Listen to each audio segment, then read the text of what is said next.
네, 오늘 함께 보실 말씀은 요한복음 3장 1절에서 5절 말씀입니다.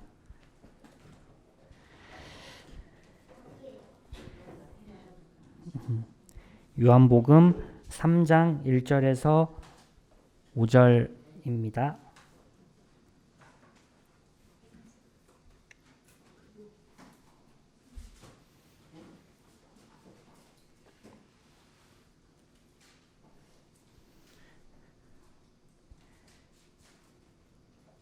요한복음 3장 1절에서 5절까지 한 절 한 절 좀 교독해서 읽겠습니다. 제가 먼저 읽겠습니다. 바리새파 사람 가운데 니고데모라는 사람이 있었다. 그는 유대 사람의 한 지도자였다. 이 사람이 밤에 예수께 와서 말하였다. 라삐님, 우리는 선생님이 하나님께로부터 오신 분임을 압니다. 하나님께서 함께하지 않으시면 선생님께서 행하시는 그런 표징들을 아무도 행할 수 없습니다. 예수께서 그에게 말씀하셨다. 내가 진정으로 진정으로 너에게 말한다. 누구든지 다시 나지 않으면 하나님 나라를 볼 수 없다. 니고데모가 예수께 말하였다. 사람이 늙었는데 그가 어떻게 태어날 수 있겠습니까? 어머니 뱃속에 다시 들어갔다가 태어날 수야 없지 않습니까? 예수께서 대답하셨다. 내가 진정으로 진정으로 너에게 말한다. 누구든지 물과 성령으로 나지 아니하면 하나님 나라에 들어갈 수 없다. 아멘. 네, 오랜만에 또 만나서 반갑습니다. 오늘 그 본문이 이렇게 니고데모와 예수님이 만나는 그 기간은 대략 6월절 어간으로 볼 수 있을 것 같은데요.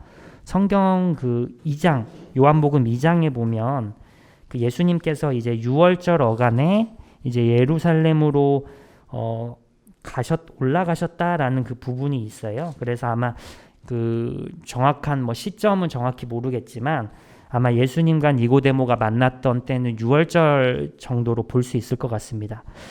그 6월절은 되게 이제 그 우리나라 광복절이랑 조금 비슷할 것 같아요. 그래서 외국 민족, 외국 나라의 그런 지배를 받고 있었던 이스라엘 사람들이 이제 해방을 기뻐하는 날로 볼 수 있을 것 같은데요. 요즘에 창세기에서 지금 요셉 얘기를 하고 계시잖아요. 그러니까 아마 그거랑 조금 연결해서 보시면 좀 더 재밌을 것 같습니다. 제가 구글에서 검색해 보니까 그 예수님께서 이제 활동하셨던 갈릴리 호수 북쪽 가버나움이라는 도시에서부터 그 예루살렘까지 그 거리가 대략 185km 정도 나오더라고요. 자동차로는 한 3시간 조금 걸리지 않는 거리라고 볼 수 있을 것 같고, 다만 이제 지금 도로 환경에서 그 정도 키로수랑 그 정도 시간이 걸리다 보니까 예수님께서 실제로 가버나움에서 예루살렘으로 올라가셨다고 할 때는 조금 더 오랜 시간이 걸렸을 것 같습니다. 이게 되게 그 성인 남성이 걷는 속도를 인터넷에서 조금 검색해 보니까 한 4km에서 5km 정도 시속 4km에서 5km 정도 나오더라고요. 그래서 계산하면 쉬지 않고 걷는다고 했을 때 한 50시간 정도 걸리는 거리가 되겠더라고요. 제가 조금 비슷하게나마 저희 집이 대전 유성인데 유성에서 교회까지 한 150km 정도 되거든요. 그러니까 저도 그 오늘 올 때 약간 예수님이 예루살렘을 가시듯이 저도 약간 순례를 떠나는 마음으로 이렇게 왔습니다. 나중에도 좀 그래야 될 것 같아요. 그만큼 이제 유대 신앙에 있어서 중심지 역할을 했던 예루살렘에서는 예수님께서 그 사역하셨던 갈릴리라는 그 도시, 갈릴리 호수 그리고 갈릴리 가버나움이라는 그 도시는 대단히 먼 거리였고 또 변두리고 외곽이었을 것입니다. 그 당시 이제 가버나움이라는 동네가 상업적으로 조금 활발한 무역이나 이런 것도 있었다고는 하지만 그것보다 어쨌든 종교적으로 봤을 때 유대인에게 있어서 가버나움은 예루살렘에서부터 대단히 멀리 떨어진 그런 주변부에 불과한 곳이었을 것입니다. 그러나 예수님으로부터 시작된 그 신앙 운동은 갈릴리 호수 그 북쪽 지역에 국한되지 않고 종교의 중심지였던 예루살렘을 향해서 아주 빠른 속도로 번져나가고 있었던 것으로 보입니다. 이제 향후에 이제 갈릴리 변방에서 시작된 이 운동이 예루살렘을 넘어서서 로마 제국 전체를 전복시킬 운동이 됐을지 아무도 상상을 못했을 테니까 이 운동이 가지고 있는 파급력이나 영향이 대단했던 것으로 우리가 조금 상상해 볼 수 있을 것 같아요. 그래서 이제 예수님이 이 갈릴리 호수 근처에서 갑자기 표적도 일으키시고 여러 가지 사람들을 낫게 하는 일들도 하다 보니까 당시에 예루살렘 안에 있었던 사람들도 그 소문을 좀 잘 들었던 것 같아요. 더군다나 2장에서 그 시골 촌뜨기 사내가 갑자기 와서 성전에서 이 사업체를 운영하시던 그 소상공인과 자영업자들을 아주 몰아내시는 그 사건이 2장의 그 성전 정화 사건에 있잖아요. 조금 재밌으라고 한 말인데 어쨌든 이분들을 이렇게 좀 쫓아내시면서 상당히 또 유명세를 얻었던 것 같아요.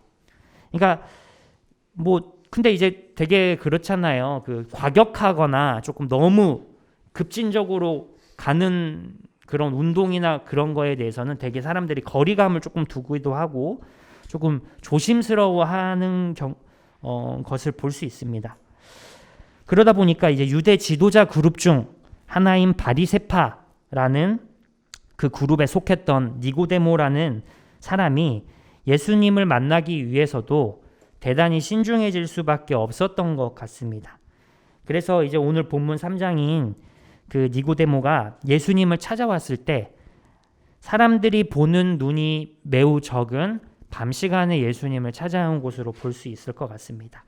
그만큼 그 니고데모 입장에서는 사람들의 시선이 두려웠던 것 같습니다.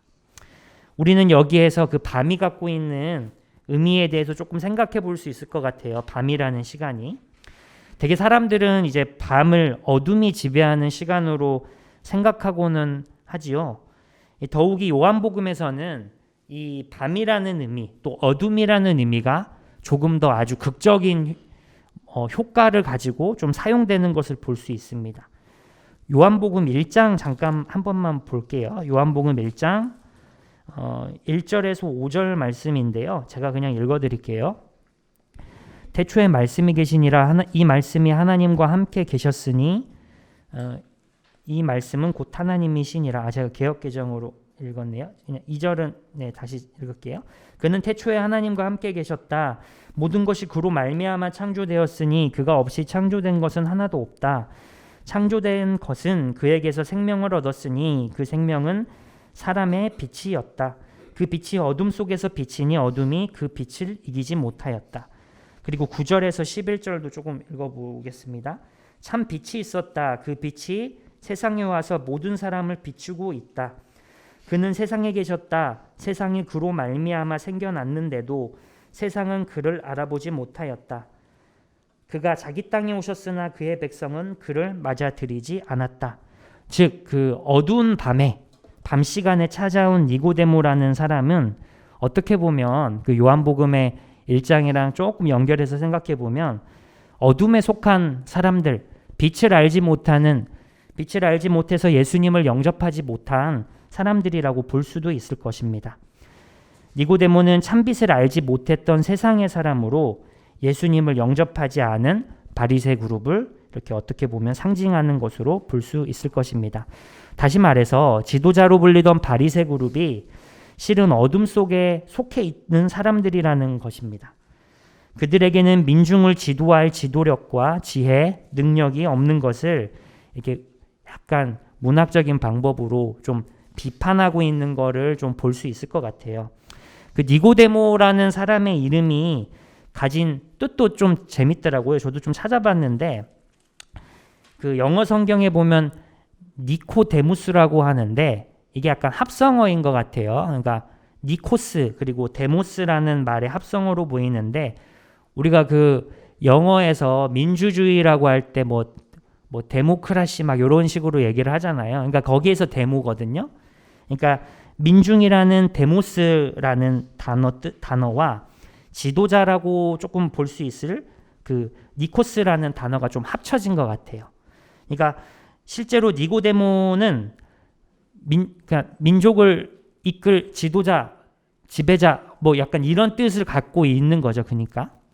근데 니고데모가 뭐 그런 대단한 지도자 위치에 있는 사람인데도 불구하고 실제로는 그에게는 어떤 그런 능력이나 지도력이나 이런 것들이 보이지가 않습니다. 이 예수님을 따르던 사람들이 대부분 민족을 지도하던 사람들이 엘리트 그룹이 아니라 평범한 사람들로부터 지지를 얻고 확산되었다는 것은 우리에게 주는 의미가 조금 있는 것 같습니다. 예수님께서 그리고 이제 니고데모에게 말씀하시길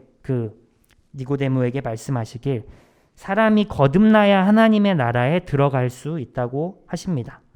그런데 그런 지도자는 되게 똑똑하잖아요.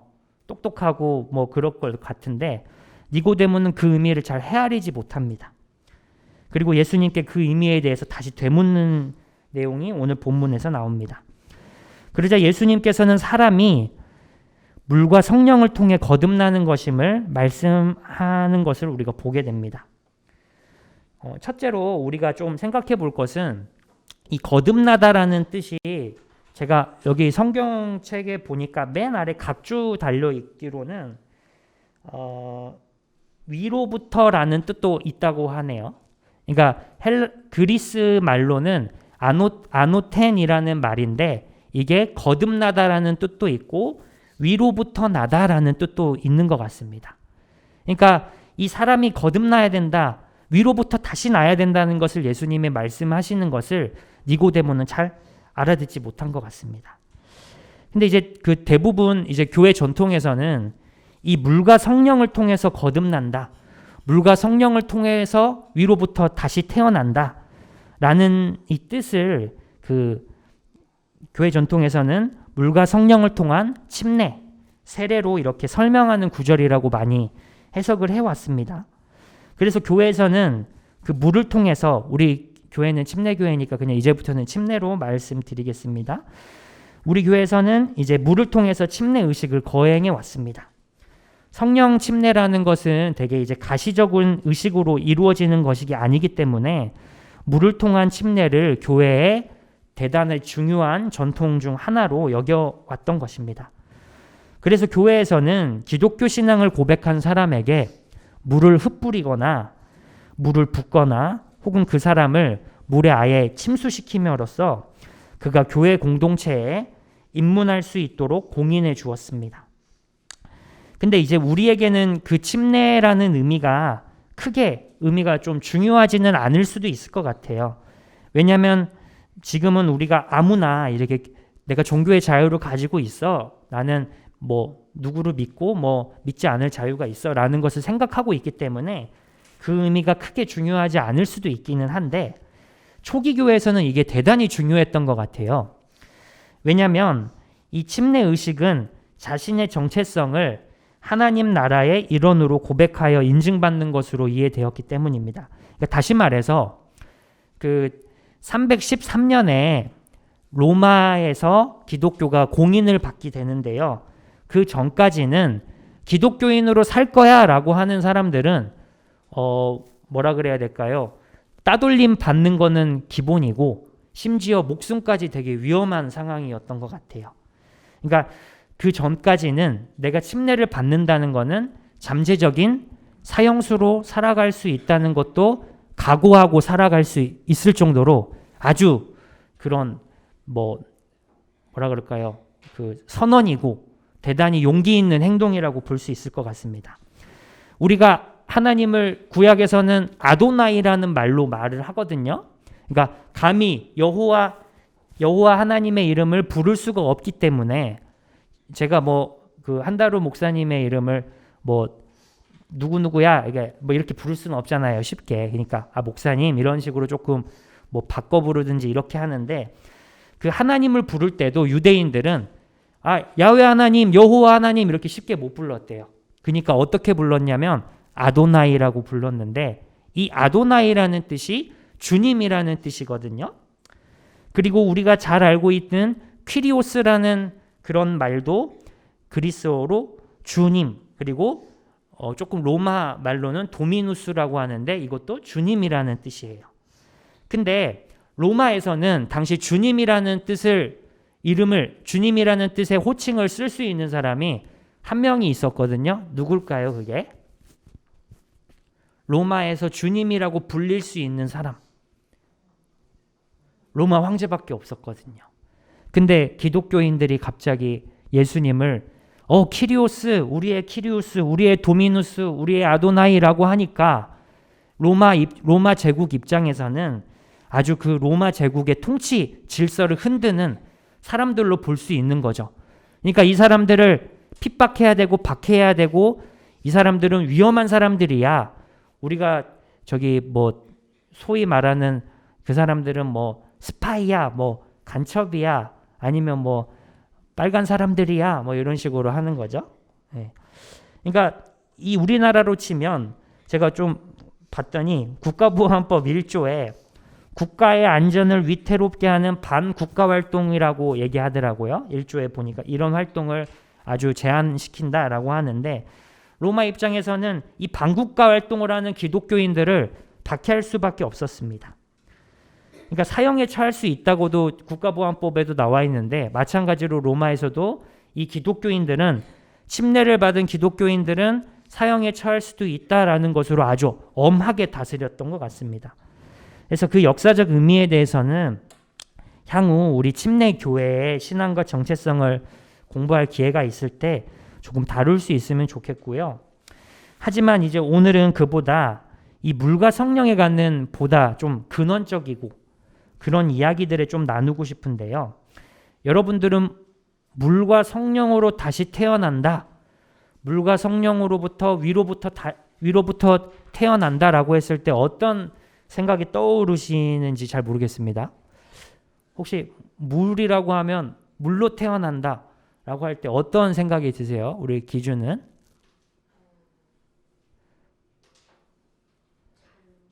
네? 자유로?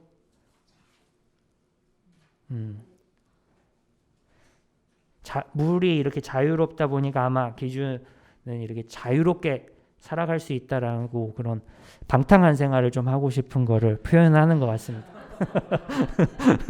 농담입니다. 그 물이라는 의미가 되게 어떤 의미이신 것 같아요. 저는 사실은 요한복음 물과 성령으로 태어난다라고 할 때 되게 아리송했거든요. 이게 무슨 뜻일까? 깨끗하다 그런 것도 있을 수도 있고, 근데 너무 다양하잖아요. 물이라는 이미지가 옛날 그리스 철학자 탈레스인가, 그 사람은 물을 온 세상의 기원으로 보는 것 같기도 하던데, 어쨌든 이 물과 성령으로 태어난다라고 했을 때 이 대단히 조금 난해하고 예수님이 되게 이제 알쏭달쏭하게 이렇게 얘기를 하시는 것 같아서 저는 조금 어려웠거든요. 사실 본문을 보면서 물과 성령이 물론 침례를 얘기한다라고 했을 때는 아주 단순하게 볼 수도 있지만, 예수님이 만약에 그 의미 이면에 또 다른 의미로 얘기하셨다면 뭘까? 이제부터 제 생각을 한번 조금 풀어보겠습니다.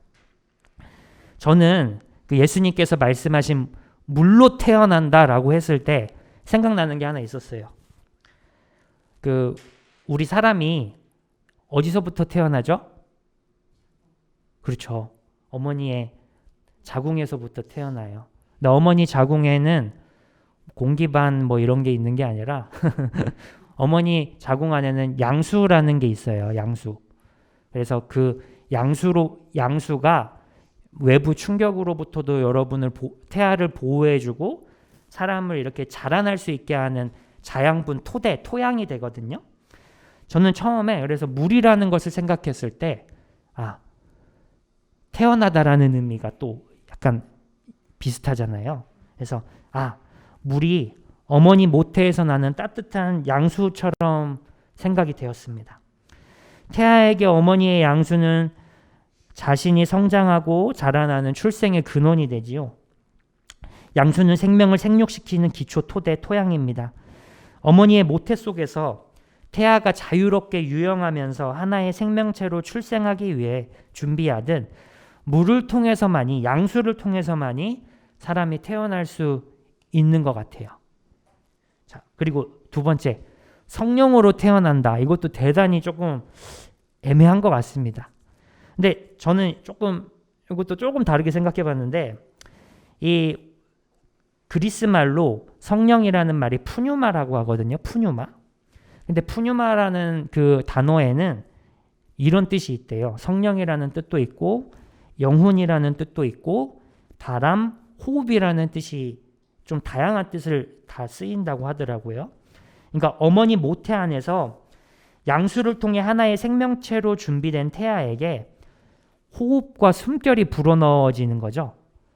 태어난 태아가 처음에 호흡을 하려고 할 때 숨결이 호흡을 해야 살아나는 거잖아요. 계속 어머니 뱃속에서는 이게 뭐라 그럴까요? 폐호흡을 하는 게 아니니까.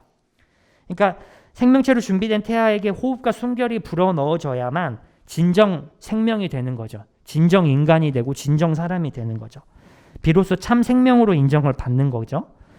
마치 하나님께서 첫 사람의 코에 당신의 호흡을 불어넣으셨던 것처럼 말입니다. 창세기 2장 7절에 보면 하나님께서 생기를 불어넣으시니 사람이 드디어 생명이 된다라고 하는데, 거기에서도 이 호흡이라는 게 푸뉴마라고 또 생각이 될 수 있거든요. 그러니까 아기가 태어나면 양수에서 준비되고 자기 호흡을 통해서 진정 생명을 얻게 되는 거잖아요. 그러니까 그러니까 비슷하게 요한복음 3장 8절에서, 그러니까 약간 좀 비슷하게 그 3장 8절에서도 성령의 사람을 바람의 사람이라고 좀 표현을 하는 부분도 나와 있거든요. 그러니까 이 푸뉴마라는 말이 호흡이라는 뜻도 있고 성령이라는 뜻도 있고 바람이라는 뜻도 있기 때문에 좀 예수님께서 언어 유희적인 표현으로 이런 것들을 좀 말씀하시지 않았나 생각이 듭니다. 그러니까 어떻게 보면 단순할 것 같아요. 이 물과 성령으로 사람이 다시 태어나야 된다. 물과 성령으로부터 위로부터 나야 된다라는 것이 어쩌면 예수님이 니고데모에게 진짜 간단한 말씀, 당연한 말씀을 하는 것처럼 느껴지기도 합니다. 사람이 어머니 모태의 양수와 호흡을 통해서 출생한다는 것이 당연한 얘기잖아요. 그러니까 예수님이 그 말을 하는 것 같아요. 제 생각에는. 근데 니고데모는 그 말을 잘 못 알아먹죠. 예수님의 말씀은 사람이 이제 또 제 생각인데 예수님의 말씀은 사람이 진짜 사람다워지려면 그냥 껍데기만 사람으로 태아가 태어나서 양수에서 출생한 태아가 호흡을 하는 것이 그냥 그 껍데기만 사람이 아니라 진짜 사람이 되어야 하나님 나라에 들어갈 수 있다라고 이렇게 볼 수도 있을 것 같습니다. 진짜 사람, 참 사람으로 다시 태어나야 하나님 나라에 들어갈 수 있다는 것입니다. 인간의 소명과 기능을 제대로 하지 못한 인류 전체에게, 껍데기만 인류인 전체에게 너 진짜 사람이 아니야. 진짜 사람은 다시 태어나야 돼. 우리 모두가 리셋돼야 되는 것을 얘기하시는 것 같습니다. 무늬만 사람이라고 해서 사람이 아니라 참 사람이신 예수님, 그분을 믿는 사람만이 영원한 삶, 하나님 나라에 들어갈 자격이 주어진다고 오늘 본문 이제 니고데모와 하시는 말씀에서 15절에 이렇게 얘기하고 있습니다. 인자를 믿는 사람이 영생을 얻을 수 있다. 이 영생이라는 말이 하나님 나라와 같은 말이거든요, 거의. 그러니까 예수님을 믿어야 참 사람이 될 수 있다. 참 사람이신 예수님을 믿고 따라야 된다는 것으로 우리가 좀 볼 수도 있을 것 같습니다. 저는 물과 성령을 통해서만이 진짜 사람, 참 사람이 될 수 있다고 믿습니다. 우리 한 사람 한 사람이 참 사람에 대해서 다시금 생각해 볼 수 있으면 좋겠습니다. 제가 2달 전에 그때 그 요한복음 얘기를 하면서 사람은 무엇으로 사는가라는 그런 주제로 얘기를 했어요. 오늘 본문도 연결이 될 것 같아요. 참 사람은 다른 사람을 성장시키고 생장시키고 보듬어주고 약간 그런 사람이어야만, 내 자신도 그렇게 돌볼 줄 아는 사람이어야만 참 사람이 된다는 거죠. 그렇게 우리 모두가 하나님 앞에서 참 사람, 진짜 사람, 하나의 주체로 설 수 있기를 바랍니다. 우리 모두를 물과 성령으로 다시 태어나게 하신 하나님께 감사드립니다. 그리고 여러분과 제게 조금 도전하기를, 물과 성령으로 한 사람뿐만 아니라 또 한 세상으로 살아갈 수 있으면 하는 바람을 여러분에게 또 기대를 던집니다. 창세기 1장 1절과 2절인데요. 제가 여기 그냥 한번 읽어드릴게요. 태초에 하나님이 천지를 창조하셨다. 땅이 혼돈하고 공허하며 어둠이 깊음 위에 있고 하나님의 영은 물 위에 움직이고 계셨다. 여기에서도 하나님의 영이 수면 위에 운행하고 계셨다고 이렇게 얘기하는 것을 우리가 볼 수 있습니다. 더 큰 의미에서 물과 성령은 새로운 창조, 새로운 세상이라는 하나님이 천지를 창조하셨다라는 이야기를 떠올리게 합니다. 물과 성령으로 사람이 태어나는 것과 동시에 물과 성령을 통해서 한 세상이 창조되는 것입니다. 물과 성령은 하나님께서 만드신 세상, 창조 사역을 떠올리게 하는 언어입니다. 어머니 모태의 양수와 성령의 호흡으로 만들어진 인간은 새로운 세상의 일원이자 창조된 세상 자체로도 볼 수 있는 것입니다. 여러분과 저는 물과 성령으로 거듭난 사람으로 하나님의 한 피조물이자 동시에 하나님께서 만드신 세상의 원형으로 받아들여질 수 있는 것입니다. 조금 이 말이 어려울 수도 있을 것 같아서 제가 시 한 편을 조금 준비해 봤어요.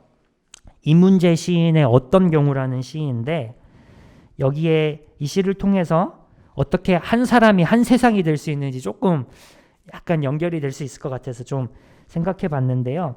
제가 한번 읽어 드릴게요. 이문재 어떤 경우에는 내가 이 세상 앞에서 그저 한 사람에 불과하지만 어떤 경우에는 내가 어느 한 사람에게 세상 전부가 될 때가 있다. 우리는 어떤 경우에도 우리는 한 사람이고 한 세상이다. 하나님 앞에서 우리는 한 사람이자 또 하나님께는 우리가 세상 전부가 될 수도 있을 것 같다는 생각을 하게 됩니다. 여러분, 꼴값이라는 말 아시죠? 꼴값. 좀 비속어적인 표현이라 좀 조심스럽긴 합니다만 꼴값이라는 말이 사실 나쁜 말은 아닐 것 같아요. 꼴의 값어치라는 말이거든요. 제 모양과 격에 맞지 않게 행동하는 사람을 꼭 꼴값 떤다라고 하기는 하는데, 꼴값 떤다는 남을 낮잡아 부를 때도 있지만 사실 우리 스스로 좀 꼴값 떤다고 느껴질 때도 있는 것 같아요. 그러니까 꼴값을 잘 못하는 거죠. 꼴값 떤다라는 거 할 때. 그러니까 우리의 꼴은, 우리의 모양은 하나님 앞에서 한 새로운 피조물이자 하나님께는 전체인 세상 자체인데 우리가 꼴의 모양을 잘 못하는 거예요. 그러니까 꼴값 떠는 거죠. 하나님 앞에. 하나님 앞에 제대로 살지 못하는 거죠. 하나님 앞에 새로운 피조물로서 잘 살지 못한다고. 또 하나님 앞에서 하나님께는 네가 나의 전부야 라고 하나님은 말씀하고 계시는데 우리는 그 의미를 잘 받아들이지 못한 채 우리 자신을 비하하거나 조금 스스로 막 자괴감에 빠져서 살 때도 있습니다. 그러니까 내 능력의 한계를 느끼면서 자기 비하할 때가 있습니다. 자괴감에 빠져서 나락으로 떨어진 적도 있고 다른 사람과 자신을 비교하면서 뒤처져 있다고 생각하는 바람에 아주 우울감에 빠질 수도 있습니다. 저도 그런 적 많습니다. 이 돈이라는 값어치로 내 값어치를 매기고 박탈감과 우울감에 빠지기도 합니다. 근데 오늘 요한복음 말씀에서 그러시잖아요. 물과 성령으로 다시 태어난다. 이 당연한 하나님의 말씀. 우리가 한 피조물이자 한 세상, 하나님께는 세상 자체로서 우리가 꼴의 모양을 좀 다 해야 되지 않을까 생각합니다. 이제부터 좀 꼴값을 다 하고자 꼴값을 다 하면서 살아갈 수 있으면 좋겠습니다. 하나님 앞에서 한 사람일 뿐만 아니라 세상 전부인 사람으로 말입니다. 값어치 있게 살아가기를 바라면서 잠깐 기도하겠습니다.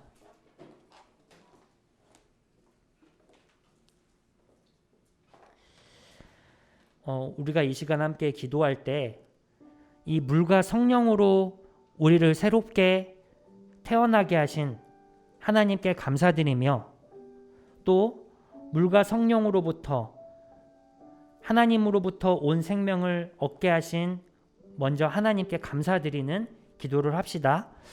그리고 동시에 하나님께 우리 자체는 세상 자체일 수도 있고 또 하나의 피조물일 수도 있는데, 이 꼴의 모양을 잘 하지 못하면서 살아갔던 우리 자신을 되돌아보고, 하나님, 이제는 우리가 그 꼴의 모양대로 잘 살아가겠다는 다짐을 하면서 함께 기도했으면 좋겠습니다. 함께 기도합시다. 하나님, 먼저 참 감사합니다. 우리에게 새로운 생명을 주시고 우리가 다시 태어나게 하시고 하늘로부터 온 그 거듭난 생명으로 살아갈 수 있도록 해주셔서 감사드립니다. 하나님, 그리하여서 우리가 이 침례 교회 안에서 우리가 함께 모여 예배를 드릴 수 있습니다. 하나님, 이제 우리가 이 침례 교회 안에서 하나님, 우리가 주님께로부터 얻은 생명을 가지고 함께 기쁨을 누릴 수 있도록 하나님, 더욱더 모일 수 있도록 우리에게 함께 해주시기를 바랍니다. 또한 하나님, 우리가 때로는 하나님 주신 그 꼴의 모양대로 제값을 하지 못하며 살아갈 때가 참 많습니다. 자책감에 빠지고 자괴감에 빠지고 박탈감에 빠지고 하나님, 우리 자신을 비하할 때가 참 많았습니다. 하나님, 그러나 우리는 하나님 앞에서 한 사람이자 또한 하나님께는 세상 전부일 수가 있습니다. 하나님, 우리가 그 꼴의 모양대로 하나님께서 말씀하신 그 모양대로 우리가 살아갈 수 있도록 하여 주시옵소서. 우리가 더욱더 하나님의 사랑받는 자녀로서 우리 자신을 귀하게 여기고 존귀하게 여겨서 우리 값어치가 하나님, 다른 세상 사람들이 봤을 때 정말로 세상에 발산하는 그런 하나님 가치 있는 사람으로서 살아갈 수 있도록 해 주시옵소서. 하나님, 우리가 다짐합니다.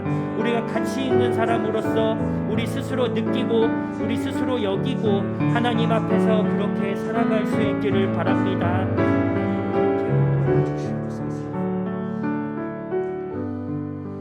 제가 잠깐 기도하겠습니다.